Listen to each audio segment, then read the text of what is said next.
silence et concentration dans les rangs. Pas de défilé militaire sans porter les armes. Ce matin-là, la répétition se fera dans les conditions réelles, avec le fusil FAMAS et sa baïonnette. En avant, marche. 2, 2, 2, 2.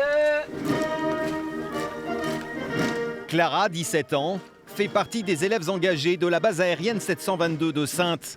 Le 14 juillet prochain, elle défilera avec ses camarades sur les Champs-Élysées. Une parade millimétrée. Ce qui est difficile, c'est garder les alignements, les bras tendus et le fait de ne pas être décalé avec tous les autres. L'adjudant Mélanie est justement là pour veiller au grain. Attention, voilà, on casse pas la ligne, la tête levée, droit devant. Attention Banonelle, petit coup d'œil à gauche. Oui, c'est mieux. Et on repart pour un tour, la même chose. Son rôle, s'assurer que tout le monde marche en rythme, la tête relevée et les épaules bien redressées. C'est pour ça qu'on s'entraîne.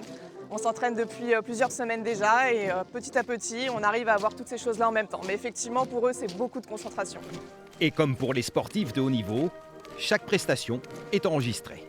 Je les filme en train de défiler, marcher au pas pour voir leur amélioration. Garde à vous. Il y a du boulot encore? Ça avance, mais on s'en rapproche. Vous serez prêt le 14? Oui. Pas question de rater le rendez-vous.